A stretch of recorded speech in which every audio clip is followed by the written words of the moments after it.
ఓం మహాగణాధిపతయే నమః. ఓం గురుభ్యో నమః. ఓం శ్రీమాత్రే నమః. పరమేశ్వర స్వరూపమైనటువంటి జ్యోతిష, వాస్తు మరియు ఇతర అనేకమైనటువంటి శాస్త్రములను అందించినటువంటి మాస్టర్కి నమస్కారం. హయగ్రీవ హయగ్రీవ హయగ్రీవేతి వదేత్తస్య నిస్సరప్రేమాణి చైతన్య ప్రవాహవతి అరుణాం కరుణాతరంగితాక్షీం దత్తపాశాంకుశ పుష్పబాణచాపాం అనిమాదిభిరావృతాం మయూకైః అహమిత్యేవ విభావయే భవాని శ్రీమాత్రే.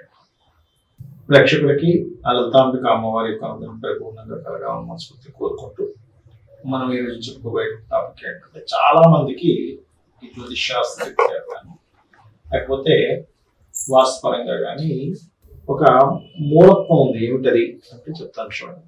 శుక్రదశ వచ్చింది అని అబ్బాయి ఇంకా నా లైఫ్ చాలా బాగుంటుంది, లేదా గురు మహర్దశ వచ్చింది అద్భుతంగా ఉంటుంది, శని మహర్దశ వచ్చింది అమ్మో భయంకరం, కుజ మహర్దశ వచ్చింది అమ్మో ఏదో అయిపోద్ది, రాహు వచ్చింది ఏదో అయిపోద్ది. ఈ శాస్త్రాన్ని పూర్తిగా తెలుసుకోకపోవడం వల్ల ఈ దీంట్లో ఉండిపోతారు. కానీ నిజమే ఏమిటంటే, మనకి 9 గ్రహాలు, 2 ఛాయాగ్రహాలు జ్యోతిషాస్త్రంలో నోడ్స్ అంటారు వాటిని. ఛాయాగ్రహాలు అంటే గ్రహ రూపంలో కనబడుతున్న నోడ్. ఇవి ఎలా అంటే, ఈ గ్రహాలన్నీ కూడా మీ లగ్నం నుంచి అవి ఉండే పొజిషన్ బట్టి మీకు ఫలితం ఇస్తుంది. ఇప్పుడు చూడండి, చిన్న ఉదాహరణ చెప్తానండి మీకు. ఇప్పుడు ఇంట్లో ఒక 10 మంది ఉన్నారు. ఆ 10 మందిలో ప్రతి ఇంట్లోని అన్నయ్యో లేకపోతే తమ్ముడో లేకపోతే మామయ్యో బావమరుదో బావో ఇట్లా రకరకాల వ్యక్తుల్లో అందరి ఇళ్లలోని మామయ్య మంచివాడు కాకపోవడం లేకపోతే మామయ్య మంచివాడు అవడం జరగదు. అదేవిధంగా ప్రతి ఇంట్లోనే తమ్ముడితో అన్నకి పడుకోవడం, అన్నకి తమ్ముడితో పడుకోవడం జరగదు. కొంతమంది ఇళ్లలో పడుతుంది, కొంతమంది ఇళ్లలో వాళ్ళిద్దరికి వైరం ఉంటుంది. ఉదాహరణకి తమ్ముడు అనే క్యారెక్టర్, అనే క్యారెక్టర్ కుజుడు అనుకుందాం. కుజుడు శుభుడా పాప అంటే మంచి చేస్తాడో చెడు చేస్తాడు అంటే అది ఉన్న కండిషన్ బట్టి. అంటే ప్రతి ఇంట్లో కుజుడు అన్నదమ్ముడు అనుకుందాం. ఇప్పుడు అన్నదమ్ముల మధ్యన సఖ్యత బాగుంటే అన్నే సపోర్ట్ చేస్తాడు. అదేవిధంగా ఇంట్లో ప్రతి ఇంట్లో ఒక బాగా ఏజ్డ్ పర్సన్ ఒక శని అనుకుందాం. అంటే శని భగవానుడిని ఏజ్డ్ పర్సన్స్ తోని, కార్మికులతోని, కష్టజీవులతోని ఒక కారకుడుగా తీసుకుంటాం. అందుకని పెద్ద పర్సన్స్ చెప్పాను, ఎందుకంటే అనుభవం వ్యక్తులు అని అర్థం. అక్కడ శని భగవాను అంటే అనుభవం, టీచర్ అంటుంటారు, అదే మనకు నేర్పిస్తుంటాడు. ప్రతి ఇంట్లో తాతయ్య మంచివాడు అయి ఉండాలంటూ ఉండేది. కొన్నిసార్లు తాతయ్యగా చూసుకునే వ్యక్తులు ఉంటారు, లేదా తాతయ్య బలహీనంగా ఉండొచ్చు, హాస్పిటలైజేషన్ అయి ఉండొచ్చు. అప్పుడు అతను సపోర్ట్ మనకి దొరకదు, మనమే అతనికి చేయాల్సిన పరిస్థితి ఉంటుంది. అలా శని భగవానుడు బాగుండొచ్చు. శని భగవానుడు అంటే తాతయ్య మంచి సంపన్నపరుడు, ఆయన సపోర్ట్ చేయొచ్చు, మనవడికి చేయకపోవచ్చు. అది ఎలాగో శని భగవానుడు కూడా. కొంతమంది ఇళ్లలో భార్యతో మంచి సౌఖ్యము సఖ్యత ఉంటే, కొంతమందికి భార్యతో సఖ్యత ఉండదు, లేదా భర్తతో ఉండదు. అది కొంచెం సేపు మనం శుక్రుడిగా తీసుకుందాం.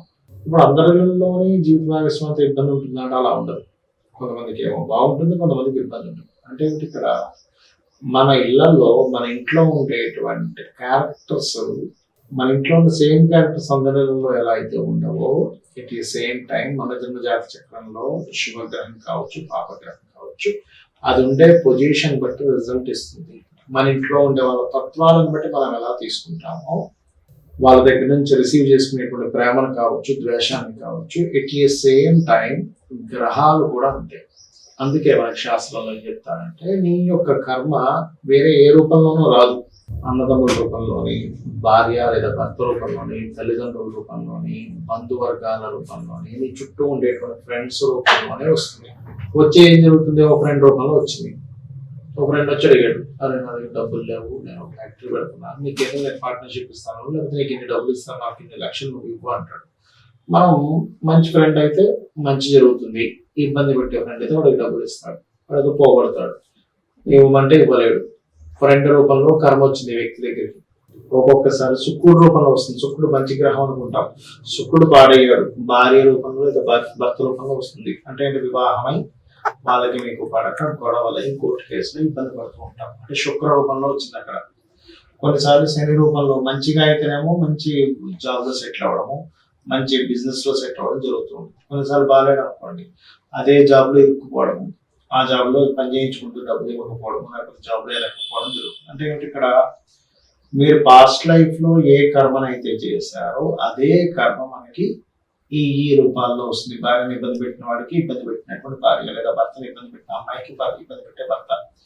మంచి జాబ్ ఉన్నా కూడా బాస్ని అక్కడ జాబ్ చేయకుండా చేస్తున్నట్టు నటించు, నువ్వు నెల జీతం తీసుకుంటున్నావు అంటే నెక్స్ట్ జన్మలో నువ్వు ఎంతో ఎక్కువ పని చేస్తున్నావు, నీకు జీతం రాదు.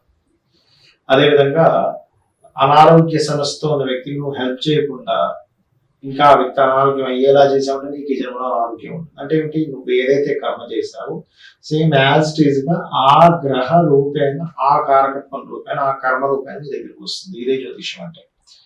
కాబట్టి ఇక్కడ మనం అర్థం చేసుకోవాల్సింది ఏంటి, ఈ దశ ఆ దశ ఎలాంటి అర్ధాష్టం జన ఎక్కడ గ్రహం దగ్గర ఉన్న గ్రహం ఉందా అనేటువంటి దాన్ని పక్కన పెట్టి అసలు ఆ గ్రహం ఎలా ఉంది, అది బాగుందా బాగాలేదా, ఏ దశ వచ్చినా ఆ దశానాలు బాగున్నాడో బాగాలేడో చూసుకోవాలి.